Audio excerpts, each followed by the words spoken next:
O Rio de Janeiro, especialmente, é um lugar muito caótico e desordenado. E eu lembro que quando eu cheguei no Canadá, no bairro onde eu ia morar, eu fui buscar as chaves do meu apartamento. Me senti em casa, assim, de primeira, sabe? Eu falei, nossa, esse é o meu lar. Essa coisa da proximidade que é muito nossa, muito do latino, do brasileiro. Isso não existe lá, mas ao mesmo tempo as pessoas são muito educadas, né? Porque às vezes eu vejo que muita gente sai daqui das universidades e fala assim, tá, e agora? Por onde eu começo? E lá não é assim. Isso eu posso garantir. Fala pessoal, aqui é o Caio da Movie. Na semana passada a gente postou a primeira parte do papo com a Soraya no canal da Movie Universities, focado em provas de proficiência e nas estratégias que ajudaram ela a tirar notas altíssimas. Você pode conferir lá. Hoje é a continuação dessa conversa, mas por um outro ângulo. A Soraya vai contar como foi morar no Canadá, a adaptação em Montreal, o choque de rotina, estudo, trabalho e o que mais marcou esses anos lá. Me acompanha até o final que tá inspirador.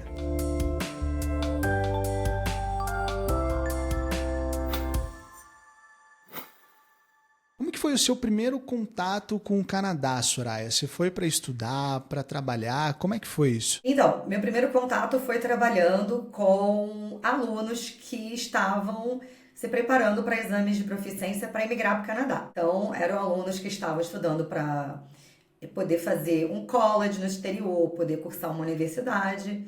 E aí eu comecei a ficar mais por dentro de como que funcionava o processo de imigração para o Canadá. Vi que tinha muitas oportunidades.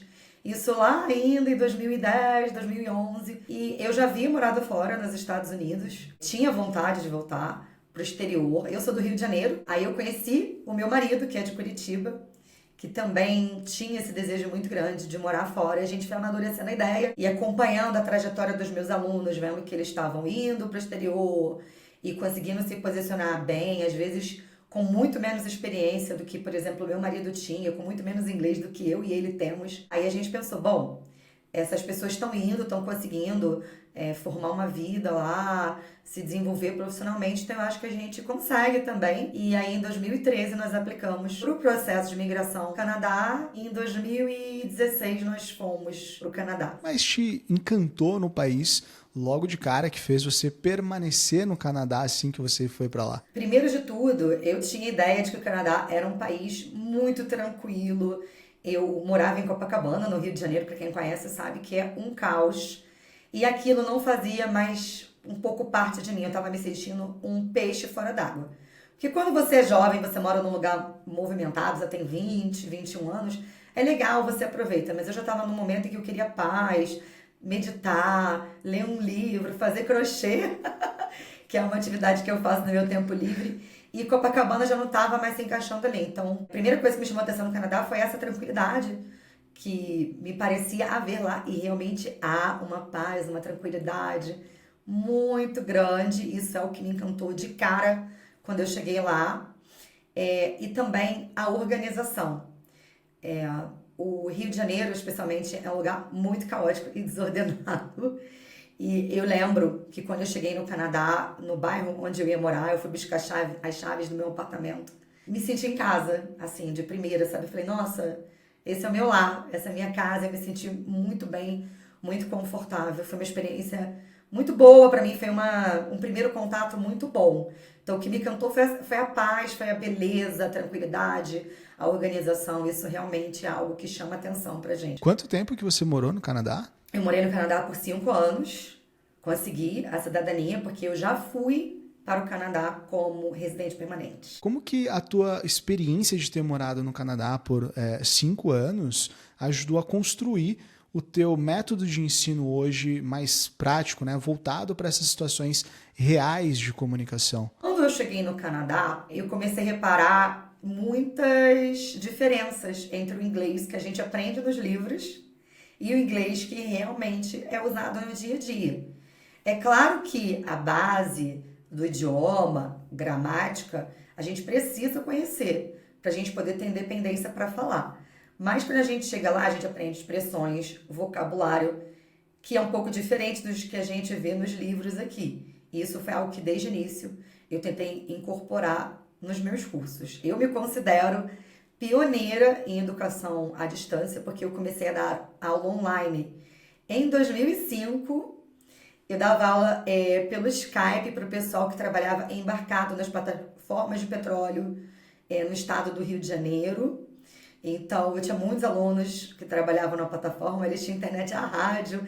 Na época, a gente só conseguia se falar por voz no Skype, não conseguia nem ligar a câmera. Quando eu cheguei no Canadá, eu já tinha uma plataforma de ensino pronta. Então, isso foi muito bom para mim, porque eu consegui aprimorar os meus materiais estando lá, vendo como as coisas funcionavam no dia a dia. Então, essa vivência mudou completamente. A minha experiência, às vezes, por exemplo, eu vejo outros colegas, professores de inglês, que não moraram fora, ensinando, assim, algumas coisas, né? E eu penso assim, então, né? Não é bem assim lá fora. Eles falam, isso aqui é o que os nativos falam. Não é bem assim. Então, a gente vai aprendendo mesmo essas diferenças.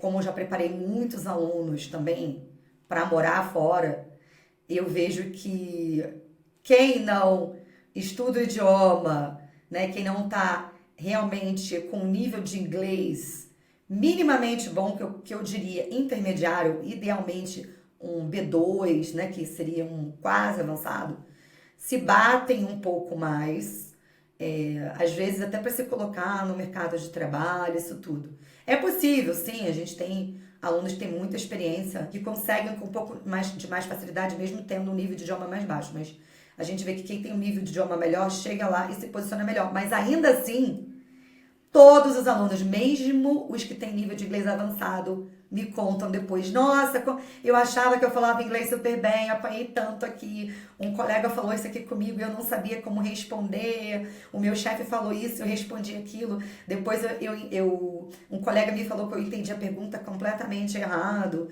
Então, a gente vê que a importância é realmente ter esse conhecimento do inglês mais prático, sabe? Do que realmente é usado no dia a dia. Perdoa o teu trocadilho, mas enquanto você estava falando, eu já estava pensando, nossa, enquanto hoje a galera tá indo com a farinha, ela já estava voltando com o pão lá em 2005. Então, que legal, essa trajetória que começou ali pela internet. E você já chegou no Canadá com esse projeto, né? Basicamente estruturado. E avançando um pouquinho no tempo, Soraya, eu queria entender como que surgiu essa parceria com a Moove. Como é que foi isso? Bem, qualquer pessoa que buscar preparatório para IELTS ou para Duolingo English Test na internet, no YouTube ou no Google vai me achar. Porque a gente tem um ranqueamento muito bom, né, no Google e no YouTube também, então eu estou sempre aparecendo. E a Moove estava procurando uma professora especialista em Duolingo English Test, mas também queria uma professora que tivesse tido experiência morando fora, ou que morasse fora. Ao mesmo tempo, também queria que fosse uma pessoa brasileira, porque muitos alunos valorizam muito o professor nativo, o professor gringo. Mas não adianta, porque a gente que fala o português sabe as dificuldades do aluno que fala português. Por exemplo, em termos de pronúncia, eu sei exatamente quais são as principais falhas dos alunos que falam português, que são falhas completamente diferentes de um aluno que fala chinês, né, que fala mandarim, que fala árabe. Então, eu sei as particularidades, as dificuldades e também os pontos fortes, né, dos falantes de português quando vão falar inglês. Então, a gente consegue trabalhar isso de uma maneira muito mais eficaz com os alunos. Consegue ensinar de uma maneira mais direta, prática e eficaz. E aí a Moove me encontrou e entrou em contato comigo, nós conversamos e houve uma identificação assim, muito grande de cara com o projeto, com a ética profissional também, porque eu sei que a Moove tem muito essa ética de realmente ajudar as pessoas a realizarem seus sonhos e isso é algo que eu levo como missão para a minha vida. Me traz uma alegria muito grande quando um aluno meu recebe carta de aceitação da universidade, quando recebe a aceitação do visto. Eu tenho alunos hoje que são cidadãos canadenses que estão com casa comprada, com os filhos na universidade, estão sempre me escrevendo e me agradecendo, assim, todos os professores recebem um monte de mensagem. Alguns alunos, quando eles vão fazer a cidadania, a cerimônia de cidadania, eles me escrevem, olha, amanhã é meu dia da cerimônia de cidadania, eu queria te agradecer, você fez parte desse projeto. Fico muito feliz, isso é algo que me traz realmente uma realização muito grande, de poder ver os frutos do meu trabalho de uma forma concreta e saber que de alguma forma, ainda que pequena, eu fiz parte disso. Bom, eu pelo menos acho que o professor tem que ser mais do que um transmissor de conhecimentos, né? Muitas vezes eu preciso encorajar meus alunos. Por exemplo, às vezes eles já chegam um pouco baqueados de ter feito o IELTS sem preparação, ou de ter feito o Duolingo English Test sem preparação, e já vem assim, poxa, não vou conseguir. Não, vamos lá, vai conseguir sim, eu vou te ajudar a conseguir. Você vai conseguir essa nota. Então, a gente tem essa ética muito parecida e foi uma identificação logo de primeira, e acho que o trabalho está fluindo super bem. Eu estou muito feliz em trabalhar com a Move, com os alunos da Move, que são muito queridos também. A gente sabe que esse curso com a Move, ele não é sobre ensinar inglês do zero, né? Mas sim sobre preparar o aluno ali para um momento muito específico, como você mencionou. E as aulas semanais, elas também são parte, né, importante desse processo. Agora, voltando um pouquinho no tempo, Soraya, para a tua experiência no Canadá, eu queria falar de um assunto que todo mundo comenta, né, quando pensa em Canadá, que é o frio. Muita gente sonha em morar no Canadá, mas também tem medo do frio, da adaptação, do idioma. Como é que foi para você se adaptar? Para mim foi muito tranquilo, tá? Porque eu havia morado em Minnesota, nos Estados Unidos. Então eu tive uma prova ali, um gostinho do frio do Canadá. Eu morei em Montreal. Montreal é uma cidade bem fria na costa leste. Então eu cheguei a pegar temperaturas de menos 28. Foi o mínimo que eu peguei. No início do inverno, eu andava toda encapada. Outubro, tá batendo aquele ventinho, não tá nem negativo ainda. Eu saía na rua toda enrolada, de luva, cachecol, gorro. E lá pra janeiro, eu já tava saindo com menos 10 de casaco aberto e sem luva. E isso considerando que você vem do Rio de Janeiro, Exato. que é calor o ano inteiro, né? É um bom tempo de frio, mas tem muita coisa legal para se fazer no frio. Então, você tem a possibilidade de sair para fazer snowshoeing. Então, você consegue passear na floresta congelada, é a coisa mais linda. Fazer snowboard. E era o que eu fazia. Às vezes estava menos 16, eu vou caminhar um pouquinho. E tem muita opção de entretenimento, assim, interno. Montreal, onde eu morava, tinha cidade subterrânea. Você saía do metrô, na cidade subterrânea, podia fazer compra de mercado, comprar um vinho, comprar roupa. Inclusive, tem grife, assim, cara, na cidade subterrânea. Um conselho que eu dou pra todo mundo agora, falando sério. Comprar roupas apropriadas. Eu acho que ter roupa apropriada é muito importante. É um investimento que vale a pena fazer. Eu tenho uma parca de inverno, dados 9 anos. Uma parca de inverno. Eu comprei da North Face, que é uma marca que todo mundo conhece. Eu saía na rua com a minha blusinha térmica, um suéter e esse casaco. E como eu falei, eu gosto muito de caminhar. Então, muitas vezes eu ia, por exemplo, pro meu médico de família, caminhando, que era uns 20 minutos de caminhada, e eu sentia zero frio. Zero. Só no rosto e nas canelas, que era o que ficava de fora. O que estava protegido pelo casaco era zero frio mesmo. Então, isso me proporcionava isso, poder sair, caminhar. Então, eu acho que investir em um bom casaco quando você chega lá, você não precisa ter 10 casacos, um bom casaco. Que era o que eu tinha, eu usava ele o ano inteiro. Eu tinha 2, eu tenho 2, um curto, uma jaqueta e uma parca. A jaqueta eu usava nos dias menos frios. Menos 5, menos 10. Mas é isso, assim, eu acho que eu tenho muita vontade, por exemplo, de voltar com a minha filha agora, que tem 3 anos. Daqui a pouco a gente tá fazendo esse planejamento de voltar. E poder levar minha filha para esquiar, para fazer tudo isso que eu fazia lá sozinha. O que você acha que mais surpreende os brasileiros quando eles chegam lá? É a comunidade brasileira. Eu não esperava que tantas pessoas iam aparecer para ajudar, para indicar você para uma vaga de emprego, para te dar conselho de onde você pode comprar roupa mais barato, onde você pode comprar móvel mais barato. Olha, aquela loja ali é ótima. Tem ponta de estoque da outra loja que é bem mais cara, só que você vai pagar 1/3 do preço. Essa comunidade é algo que eu não esperava encontrar lá, porque a gente sempre ouve falar que brasileiro é um povo muito desunido, e no Canadá eu levei esse susto bom. Em relação ao Canadá em si, eu acho que realmente esse susto, assim, das pessoas, as pessoas lá sabem muito respeitar o teu espaço, essa coisa da proximidade que é muito nossa, muito do latino, do brasileiro. Isso não existe lá, mas ao mesmo tempo as pessoas são muito educadas, sabe? Eu lembro que quando eu ia entrar no metrô de Montreal, sempre era impossível você não entrar com alguém segurando a porta. Eu nunca consegui entrar no metrô de Montreal sem que alguém estivesse segurando a porta pra mim. Porque tem uma corrente de vento no metrô de Montreal que eu até brincava.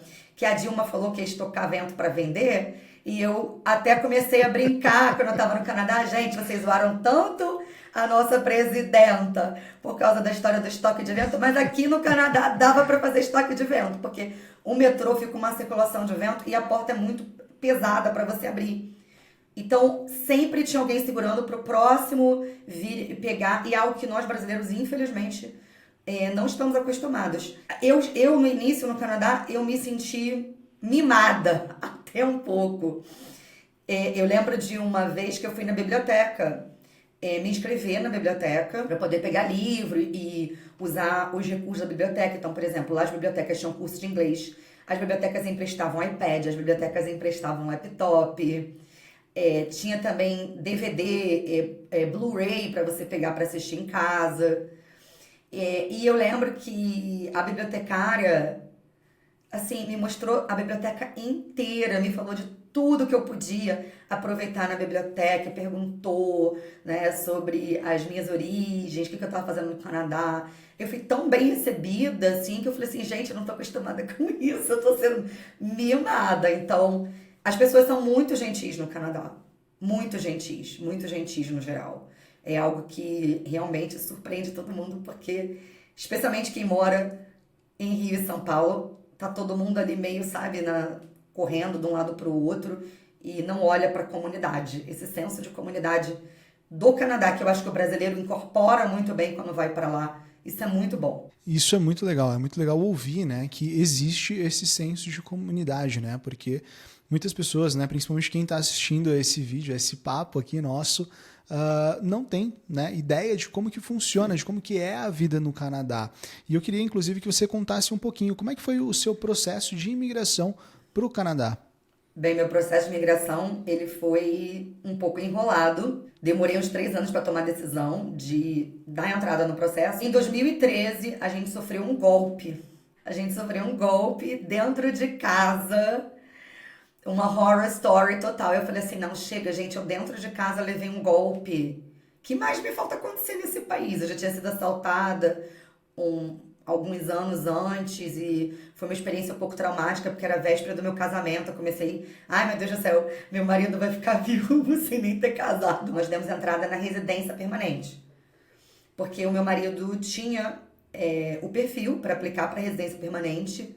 O perfil da época, tá, gente? Porque o perfil muda de tempos em tempos. Então, na época, ele tinha prioridade, a profissão dele era prioritária, ele é engenheiro, e a gente aplicou, só que pegamos algumas mudanças de regra no processo, que empacou um pouco o processo, mas em 2015 nós recebemos a nossa aprovação do visto, e em 2016 nós fomos para o Canadá já como residente permanente. E chegando lá, eu já tinha o meu negócio online e consegui, assim, realmente escalar um pouco mais as minhas vendas de curso, ganhei um pouco mais de credibilidade estando lá. Eu continuei com o meu trabalho, o meu marido descobriu que ia ser um pouquinho complicado para ele validar o diploma de engenharia lá. Ia ser um processo longo e custoso. Ele viu que seria mais vantajoso ele estudar novamente. Então, ele era de engenharia, já tinha conhecimentos de TI. Ele falou, bem, então eu vou agora me concentrar realmente nessa área. E aí ele foi para uma instituição chamada Collège de Maisonneuve, em Montreal, e ele estudou Network. E o meu marido amou essa experiência de estudante no Canadá, porque os professores dele eram muito bons, muito atenciosos. A instituição tinha computadores de ponta. Então, meu marido estava numa sala onde tinham computadores da Apple, né? iMacs disponíveis. E algo que me chamou muita atenção como professora em relação à metodologia de ensino lá, é que é algo muito prático, realmente muito voltado para que você consiga ter um exercício pleno da sua profissão. Então, uma coisa interessante que eu nunca esqueço como professora, meu marido fez uma matéria em que o professor ensinou ele a quebrar sistemas. Então, era meio que uma aula para ele ser hacker, né? Então, o professor explicou toda a parte teórica, tudo o que precisava fazer, os tipos de código que ia utilizar. E depois, como é que foi a prova dessa disciplina, a prova final, para você ser aprovado? O professor colocou um supercomputador na frente da sala e falou para os alunos: vocês têm 5 minutos para invadir aqui o computador. Quem for invadindo pode se levantando e saindo da sala. Então, eu achei isso incrível como professora. Você ensinar o cara a fazer, explicar toda a teoria por trás daquilo ali e depois falar: agora você vai ter que fazer também. E todo o curso foi assim. Eu acho que esse é um grande diferencial da educação no exterior, em países de primeiro mundo, em relação à educação aqui no Brasil. O principal diferencial, porque às vezes aqui a gente sabe que é muita teoria. Eu mesma, quando comecei a dar aula, eu não tive assim um approach prático na faculdade do que eu ia fazer quando eu entrasse em uma sala de aula. Eu aprendi isso assistindo outras professoras, vendo o que eu gostava, o que eu não gostava na prática delas, mas eu não tive esse aporte prático, mão na massa na universidade. Foi teoria, teoria, teoria, teoria, teoria. E na teoria tudo é sempre lindo.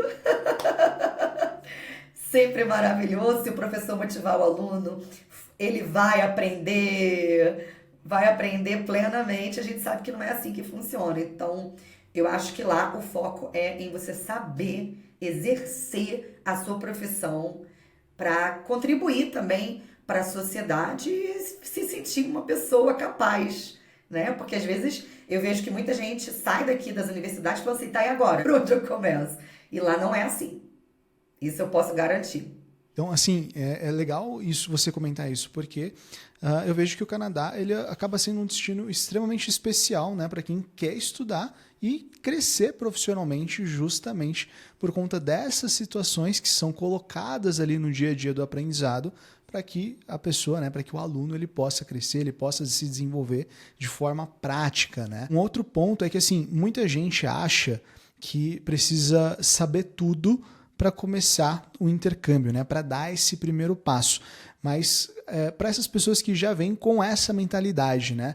O que você costuma dizer para esses alunos? Eu acho que a primeira insegurança do pessoal, assim, em relação ao inglês, como é que vai ser? Eu vou chegar lá, eu não sou fluente em inglês. É claro que eu sou sempre da opinião que quanto melhor o seu inglês, melhor e mais fácil vai ser a sua experiência lá. Mas eu vou falar pelo meu marido. O meu marido, quando chegou no Canadá, em Montreal, tinha um francês de nível B1, um intermediário bem basiquinho. E ele tinha muita dificuldade de aprender o idioma. Muita.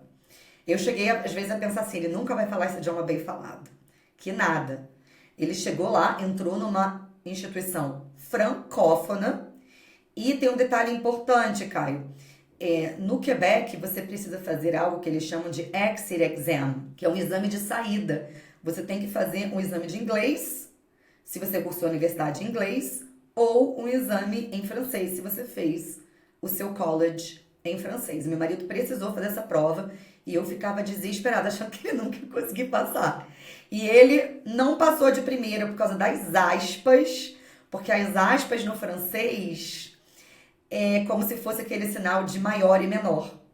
Não é aspas iguais as nossas aqui. E ele não sabia disso. Então, ele fez várias citações na prova dele e ele errou todas as aspas e não foi aprovado. Mas na segunda tentativa, sabendo disso, ele foi aprovado e foi aprovado com louvor nessa prova.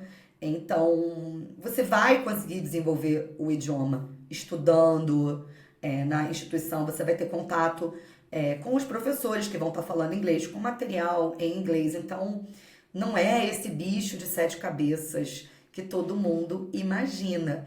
E lá, uma coisa muito legal é que as pessoas valorizam o seu esforço. Então, quando os seus professores perceberem que você está se esforçando, está dando o máximo de si, eles vão te recompensar. Isso é algo muito legal em países como o Canadá e Estados Unidos. O meu marido, inclusive, saiu da faculdade empregado na Amazon, no setor de TI.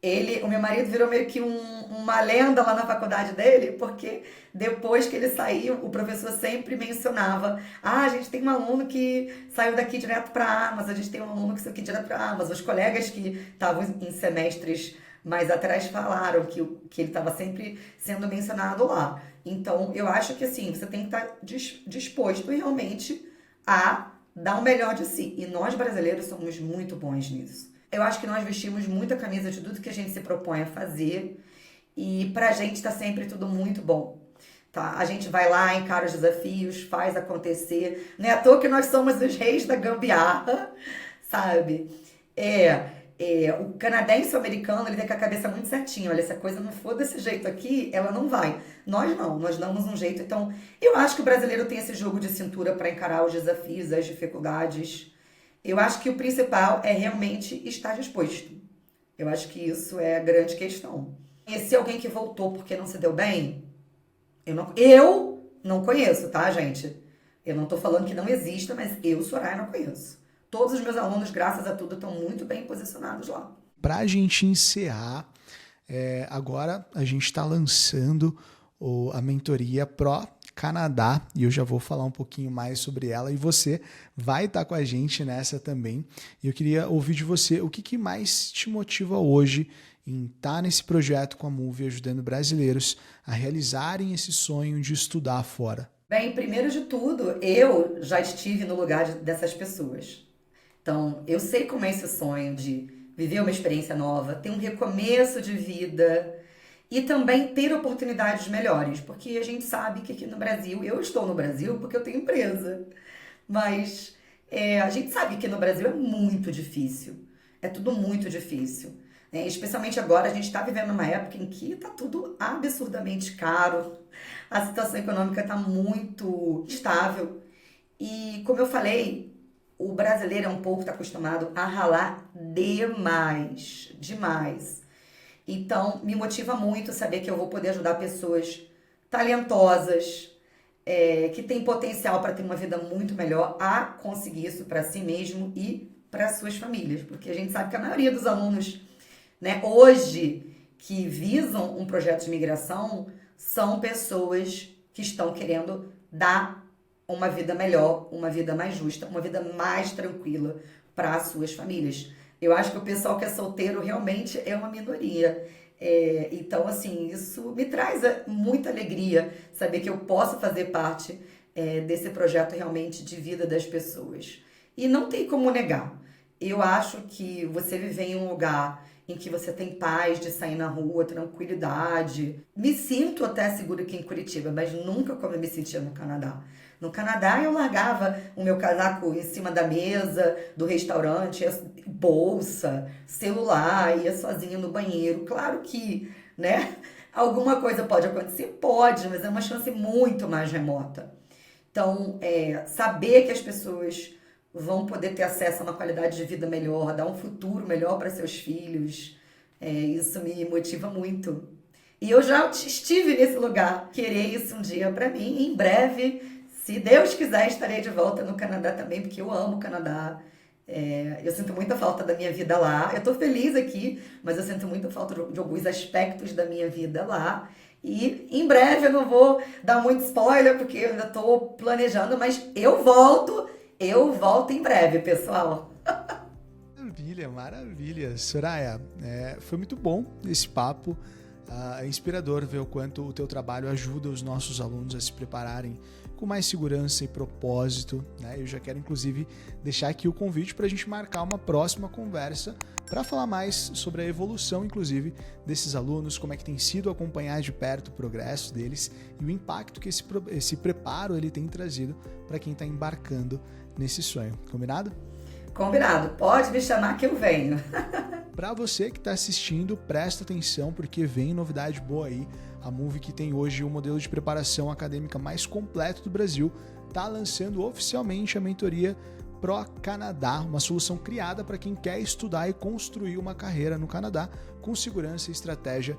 Nessa mentoria a gente vai te oferecer uma preparação completa que vai desde a escolha da instituição até a comprovação de proficiência, passando por todas as etapas burocráticas do processo, mas com o mesmo cuidado e acompanhamento que já são marca registrada da Move. Então, essa mentoria ela foi pensada para quem quer fazer graduação, pós-graduação, mestrado, doutorado no Canadá e precisa de um direcionamento claro para entender como que o sistema educacional canadense ele funciona, né? Quais são as exigências das instituições e como montar um plano sólido e coerente para alcançar esse objetivo. Tudo isso com suporte de um Visa Manager que te acompanha do início ao fim, além de aulas específicas com a Soraya que ajuda os nossos alunos a se prepararem para as provas de proficiência e a chegarem no nível de inglês exigido sem desperdiçar tempo com conteúdo solto. E se você quer estudar fora e entender na prática, né, como construir um plano de ensino superior no Canadá com apoio da equipe mais especializada do Brasil, clica no link da descrição, fala com um dos nossos consultores e começa a dar